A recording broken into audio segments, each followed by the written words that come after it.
Hey guys, so I just got back from the Ukraine. I was there for about 10 days hanging out with the Ukrainian Association of Drone Racing. A guy named Oleksiy and his partner Ilya were able to get us some of the most gnarly locations. And us, I mean, I'm talking about Rotor Riot. Rotor Riot got to visit some of the coolest locations that anybody could have visited, and then we got to fly them. We got to fly 3 days inside the exclusion zone of Chernobyl, which was the biggest nuclear disaster that's ever happened.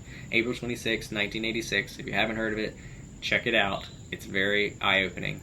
And we got to fly inside this exclusion zone, which is the zone where it's considered radioactive still, and they don't allow people. There's checkpoints, so you can't get in. You have to have government permission. We got all the permissions. We got to fly in these locations. We got to take these and fly inside Chernobyl. We also got to fly the Antonov 225, which is the largest airplane ever produced. There's only one of them. We got to fly it. I stood on the roof and orbited myself with a mini quad with a GoPro.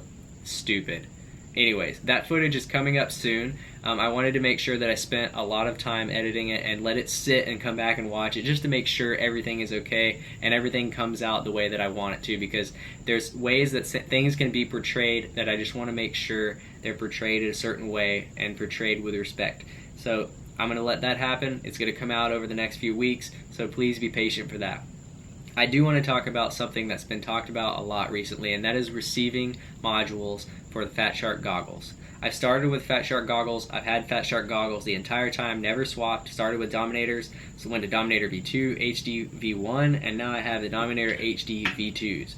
And I've been through about 4 different modules, and I want to talk about each of those, and I also want to talk about receiving antennas and why I picked the receiving antennas that I do. So first off, I started off with the Next Wave Fatshark module. I have no gripes with this thing. It works perfectly, especially when paired with an immersion RC transmitter. This is probably the nicest receiver you can get for the money. The only gripe I have with it is the dip switches. To change bands, you have about 7 channels, but to get all 40 channels, you actually have to change bands with dip switches. So that means popping the goggle cover off, changing dip switches physically, and then putting the goggle cover back on, and then obviously you can find your channel then. So that's the only the gripe I have with this thing. It receives really well, and when paired with a nice receiving antenna, which I'll talk about later, it's probably the best and the only thing you'll ever need. But let's talk about some other things first. This is the TBS module. Now I switched to this because I switched to TBS transmitters.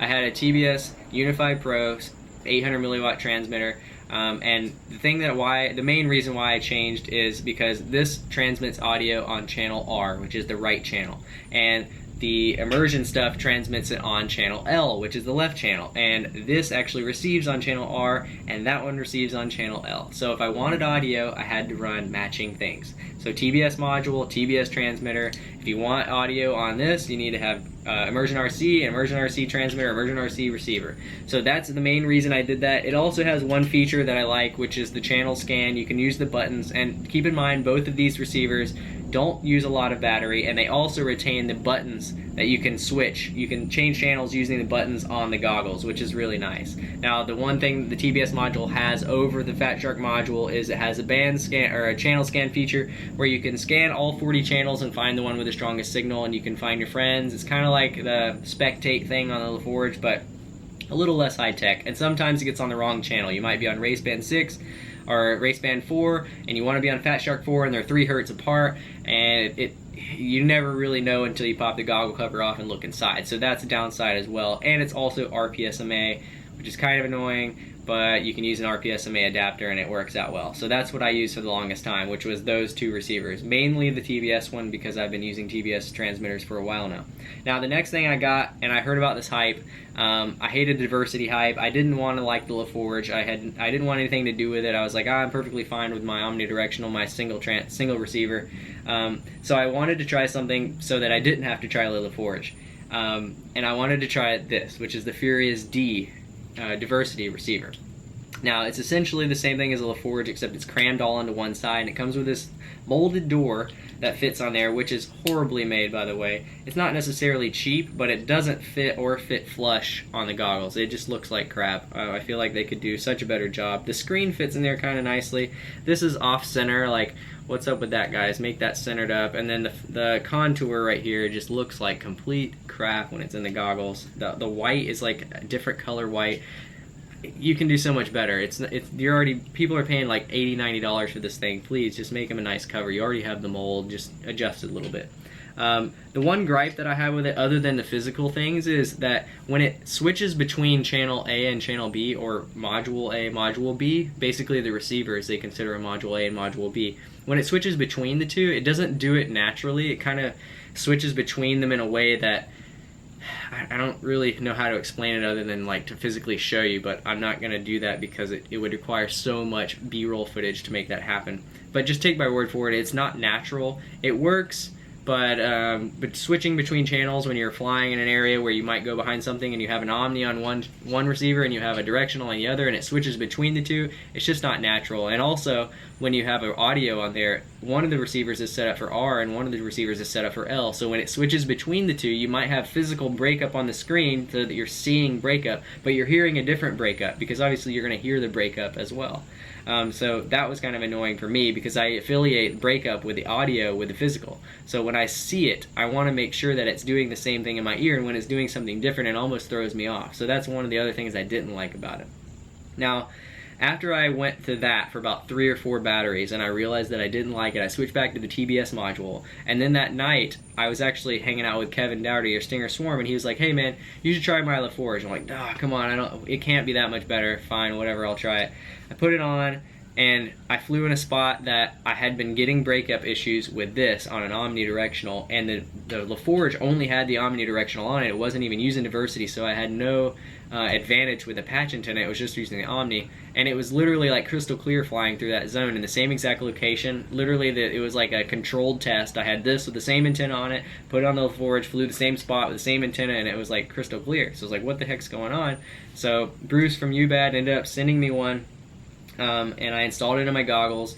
I can't complain about the reception. The reception is great. I have a couple complaints about like physical things like the 3D printed doors and the light leaks, and then a little bit of thing about how bad it is on batteries. It drains the crap out of batteries, and I have little complaints about that.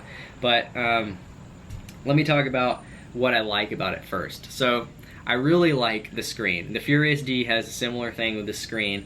I like the button. You can swap between the band scan. You can go for you can have special channels that you start up. It starts up on the channel you want. You can have favorites. So if you have buddies that are always on the same channels, you can set up your favorites. And it's really, really nice. You can do spectate mode. It literally scans all 40 channels and finds the strongest signal and goes to that channel, and you can watch all your friends. Doesn't matter what channel they're on. You can go to manual. You can change channels manually, whatever you want to do. You even have a band scan, which is more of like a spectrum analyzer. It actually analyzes the 5.8 band and tells you the noise floor, but not in decibels, just in a line. It's like a little graphical interface on this OLED screen.